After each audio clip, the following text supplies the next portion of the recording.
Hola, bienvenidas y bienvenidos a este espacio del portal Más Colombia y con un tema que está muy de moda porque acaba de pasar, pero además también por el despliegue mediático que tuvo, por todas las discusiones que hubo en este espacio y por lo que se viene hacia futuro, por todos los retos que esto implica. Y en el día de hoy vamos a hablar de la COP26. Y para eso tenemos a una súper experta, entre otras cosas, a nivel internacional sobre este tema, que está muy metida en estas discusiones.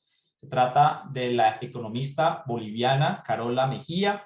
Es economista, magíster en economía del desarrollo, especialista en desarrollo sostenible y es consultora para varias organizaciones en temas de cambio climático y proyectos ambientales. Carola, bienvenida y muchas gracias por acompañarnos.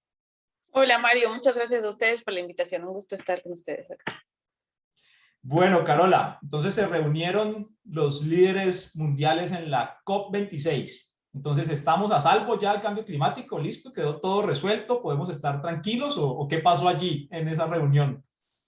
Bueno, lamentablemente la respuesta es que no podemos estar tranquilos, ya que si bien se han logrado algunos avances en temas de la negociación, ¿no? Como por ejemplo seguir las recomendaciones de la ciencia sobre limitar a 1.5 grados el aumento de la temperatura, o se piensa duplicar el financiamiento para adaptación, o se ha logrado cerrar el libro de reglas del Acuerdo de París, los resultados de esta COP lamentablemente han sido altamente insuficientes. Esto considerando el corto tiempo que tenemos como humanidad para atender oportunamente este problema, ¿no? Y buscar nuevos modelos de desarrollo, porque nos ha dado la ciencia justamente menos de 10 años para hacer estas transformaciones y es muy importante, sobre todo en el marco de esas transformaciones, dejar de depender de la quema de combustibles fósiles, como por ejemplo el gas, el petróleo, el carbón, que junto a la deforestación han provocado el aumento de la temperatura del planeta ya en 1.1 grados, ¿no? Si seguimos en esta tendencia, la temperatura podría aumentar a 2.7 grados hasta fin de siglo, o incluso más de 3, que podría poner en riesgo la vida de las personas en el planeta y obviamente generar desastres por eventos climáticos cada vez más frecuentes y devastadores, como los que estamos actualmente viviendo, ¿no? América Latina es una región altamente vulnerable a estos impactos. Tenemos cada vez más huracanes, principalmente en México y en Centroamérica, sequías prolongadas, heladas, tormentas, que derivan en inundaciones y en daños también a la infraestructura, también están afectando la producción de alimentos y poniendo en riesgo la seguridad alimentaria. También se están propagando enfermedades como el dengue en regiones que se están volviendo cada vez más cálidas. Están retrocediendo nuestros glaciares, poniendo en riesgo la disponibilidad de agua para el consumo y generación de energía.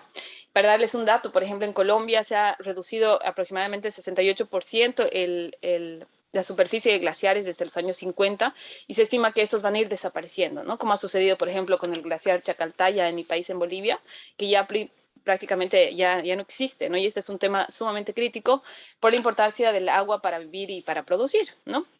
Y para evitar que esto siga sucediendo en el marco de estas negociaciones y esta COP26 que ha sido tan sonada, los países han hecho algunos compromisos climáticos, han presentado voluntariamente sus NDCs con metas para reducir sus emisiones, para adaptarse al cambio climático, y lamentablemente, la mala noticia es que si se cumplieran a cabalidad todos esos compromisos en 100%, que es muy poco probable, igual estaríamos conduciendo al planeta a un escenario de aumento de la temperatura de 2.4 grados, ¿no? Lo cual llevaría obviamente a eventos climáticos muy extremos, cuando recordemos que la meta que nos ha trazado la ciencia o que nos recomienda la ciencia es el 1.5, ¿no?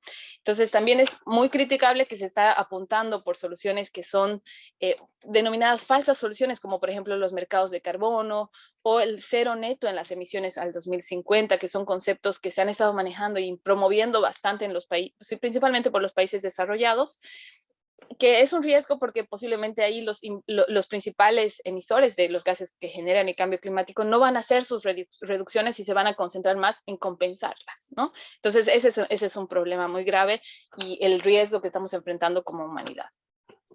Bueno, Carola, digamos que la humanidad tiene una capacidad muy grande como de adaptación, ¿no? Así, entonces tú hablas, es cierto que se han aumentado los huracanes, los desastres naturales, todo, pero parece como que nos adaptáramos, porque es que entre otras cosas, pues estamos atravesando justo esta COP26, ocurre momentos en que pasamos una crisis sanitaria que desembocó en una crisis económica y una crisis social, y parece que el gran reto en estos momentos es crecer, es volver a recuperar la senda de crecimiento económico, volver a producir las necesidades de bienes y servicios, producir vacunas, todo lo que se necesita, digamos, para seguir sobreviviendo. Y este tema climático, ¿tú no crees que pasa como a un segundo plano en el que podríamos pensar como, bueno, primero vamos a crecer y después nos ocupamos un poquito del tema de cambio climático? ¿Tú crees que eso podría ser así o el riesgo es muy alto? Bueno, la pandemia sí ha debilitado mucho la agenda climática internacional. De hecho, el año pasado no hubo la COP justamente por estos temas de la pandemia, ¿no? Y ha sido un tema bien preocupante para quienes trabajamos en esta materia porque el cambio climático ya es un problema actual, ¿no? Ya existe, es una realidad. Y no va a ocurrir de aquí a unos años, sino que estamos sintiendo ya sus efectos y estos, como les mencionaba, van a ser cada vez más devastadores a medida que pasa el tiempo. Y si no se toman las acciones concretas, tanto para reducir emisiones o como para adaptarnos, como ya decías que es algo que tenemos que hacer, esto nos va a llevar a una situación muy crítica, ¿no? Y como lo mencionaba, nos quedan menos de 10 años para hacer estas transformaciones en la manera en la que producimos, en la que consumimos, dejar de depender de estos combustibles fósiles principalmente. Y la pandemia nos ha mostrado que sí es posible hacer estos cambios, ¿no? El año pasado hemos puesto un freno de mano a todo el sistema de producción, de exportaciones, de comercio, y realmente se ha hecho de esa manera porque se ha puesto al centro de las decisiones la salud y la vida, ¿no? Además, a diferencia de la pandemia, si no actuamos de manera oportuna e inmediata hoy, no van a haber vacunas que nos salven de la crisis climática o que nos ayuden a revertir, digamos, esa crisis, ¿no? Que ese es otro problema. Cuando ya sea muy tarde, vamos a tener que enfrentar cambios que ya van a ser irreversibles. Y actualmente ya se habla de algunos cambios irreversibles por cambio climático, como por ejemplo el aumento del nivel del mar por el derretimiento de los glaciares, que supone en riesgo de desaparición a muchas islas y países costeros, ¿no? Que ya existen proyecciones que son bastante terribles, ¿no? Y si algo nos mostró la pandemia es que ningún país está preparado para enfrentar una crisis de estas características. Por tanto, actuar de manera preventiva es fundamental, ¿no? Si hubiéramos sabido de esta, que se nos venía el 2020 una pandemia de estas características, posiblemente algunos países hubieran actuado de manera seria, hubieran desarrollado vacunas, respuestas, ¿no? Protocolos, mejores sistemas de salud para hacer frente justamente al desafío. Quizá otros no, o lo hubieran ignorado y hubieran preferido priorizar justamente el corto plazo, ¿no? Pero con la crisis climática nos lo vienen diciendo hace muchos años y estamos haciendo oídos sordos de un problema que es bastante grave, ¿no? Entonces puede incluso significar la sexta extinción masiva de las especies, incluida la humana, si no tomamos las medidas adecuadas. Y además hay que pensar en que la idea de crecer a cualquier costo es justamente la que ha ocasionado este problema y la crisis climática, ¿no? Además de que ha profundizado obviamente las desigualdades en el mundo.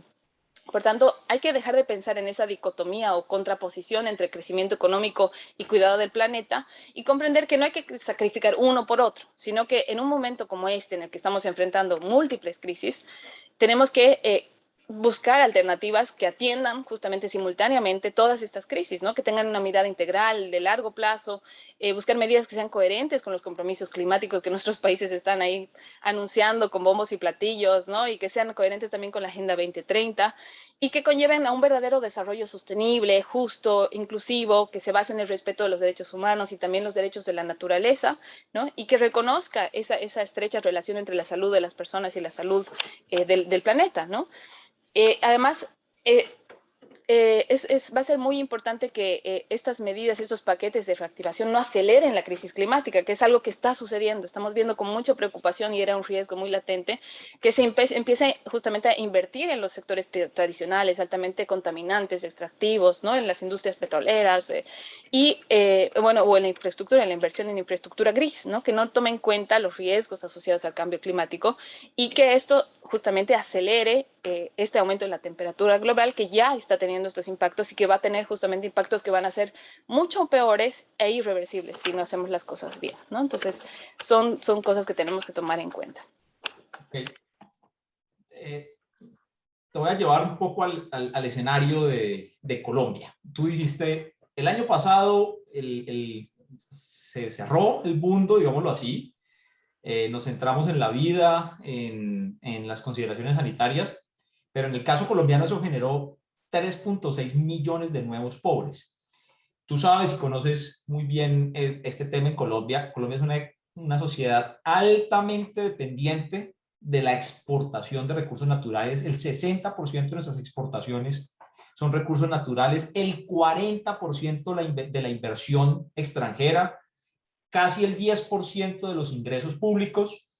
Entonces, digamos que nos reunimos en la COP27, bueno, ya fue nuestro presidente a la COP26, hizo una serie de promesas que no sabemos si va a cumplir, pero nos reunimos en la próxima COP y decimos, listo, entonces no exportamos más carbón y más petróleo y ya no contaminamos más, cambiamos nuestra matriz energética. ¿Hay una fórmula mágica, digamos, como para eso? ¿O cómo esto tendría que ser un proceso de transición? ¿O cuál es, cuéntanos cuál es la fórmula mágica para reemplazar esos recursos? Bueno, sería ideal que haya una fórmula mágica, pero lamentablemente no existe, ¿no? No existe una sola fórmula y hay muchas soluciones que se han estado, digamos, promoviendo desde el norte global, ¿no? Desde los países para combatir el cambio climático y no es necesario dejar de producir o exportar recursos naturales, ¿no? Eso que tiene que quedar muy claro, pero sí es muy importante hacerlo de una mejor manera, de una manera más sostenible, más responsable con el clima y con el ambiente, ¿no? Pero sí va a ser importante también para países que son históricamente muy arraigados al modelo extractivista, diversificar nuestras economías, ¿no? Mi país también es altamente dependiente de la exportación de gas, por ejemplo, ¿no? Pero ¿qué pasa? Entonces, estamos transitando justamente a un nuevo modelo donde los países van a demandar menos combustibles fósiles porque justamente están en este compromiso de combatir el cambio climático. Entonces, ese ya no va a ser tampoco un negocio, ¿no? Un negocio para el futuro. Aparte de que le hace mal al planeta, hay que verlo también desde la perspectiva de los negocios. O sea, que hay que hacer una transición en ese sentido también, ¿no? Y esto de hacer las cosas mejor, por ejemplo, en la agricultura, se deben priorizar las técnicas de riego que garanticen el uso eficiente del agua, que ya lo hemos visto, es un recurso que está siendo afectado por el cambio climático. Se debe reducir el uso de agrotóxicos, de fertilizantes químicos que emiten justamente estos gases que contaminan la atmósfera y que generan el cambio climático. Se pueden adoptar otras técnicas como, por ejemplo, la silvicultura, que implican que no tengamos que botar nuestros bosques para producir, sino que se pueda combinar, ¿no? La producción agrícola con mantener bosques, digamos, bosques o árboles que den sombra, incluso que puedan mantener la humedad y la calidad del suelo, ¿no? También se tiene que hacer una mejor gestión de los residuos, aprovechar esos residuos en muchos casos, por ejemplo, para generar energía, ¿no? Y obviamente lo que sí tenemos que tratar de dejar de producir o de quemar son los combustibles fósiles. Ese es, digamos, un llamado, ¿no? Ese es el principal responsable del cambio climático. Y ello obviamente no va a ser de la noche a la mañana, ¿no? Para esto nuestros países tienen que diversificar su matriz energética, tienen que aprovechar la energía del sol y del viento principalmente, pero tienen que hacer esta transición energética de manera progresiva, muy bien planificada. Eso va a ser fundamental, ¿no? Buscar otras alternativas económicas justamente para que el país pueda seguir, digamos, percibiendo ingresos, ¿no? Generando, digamos, bienestar para su población. Y eso es algo, digamos, que sí se tiene que planificar. Y de alguna manera Colombia, algo positivo que ha anunciado justamente en la COP es que se ha presentado una estrategia a largo plazo, a 2050, para reducir emisiones y para adaptarse al cambio climático. Ello es súper importante porque tener una estrategia de largo plazo ya nos permite guiar las políticas económicas y sociales del país con un norte muy claro, ¿no? Y para eso se han priorizado, por ejemplo, en el caso de Colombia, 9 áreas, ¿no? Líneas de acción. La ampliación del conocimiento, una gestión integral de la biodiversidad, producción y consumo sostenible, lo que mencionábamos, ¿no? También garantizar una transición justa del sector laboral, ¿no? Quienes trabajaban en el sector, digamos, petrolero, por ejemplo, cómo tienen que ir migrando a otros sectores que se van a ir desarrollando y se van a ir priorizando a través de la inversión. El desarrollo rural, marino, costero diferenciado, ciudades y regiones resilientes. Las ciudades son espacios donde se genera mucho este problema de las emisiones, principalmente por temas de transporte, ¿no? Transporte basado en combustibles fósiles. Entonces son también espacios donde se pueden generar muchas soluciones y muchas ciudades, en Colombia hay varias que son, digamos, ejemplos a nivel regional. Es muy importante lo que se está haciendo a nivel local, ¿no? También el tema de la matriz energética diversificada, como ya lo mencionábamos, la movilidad, la infraestructura sostenible, que tome en cuenta los riesgos climáticos justamente y no se invierta en vano, porque al final si construimos puentes, edificios, sin tomar en cuenta los efectos y los riesgos del cambio climático, estas inversiones se van a ir perdiendo. Entonces tenemos que tal vez invertir un poquito más, pero asegurar que estas van a ser, digamos, de alguna manera resistentes, resilientes a todos estos eventos climáticos que se nos vienen cada vez con más fuerza, ¿no? Y eso tiene mucho que ver con aumentar nuestra capacidad de adaptación, al cambio climático, porque como lo decíamos, el clima ya está cambiando, tenemos que adaptarnos y también para eso hay que buscar soluciones y alternativas desde nuestros países, que reconozcan nuestras realidades, ¿no?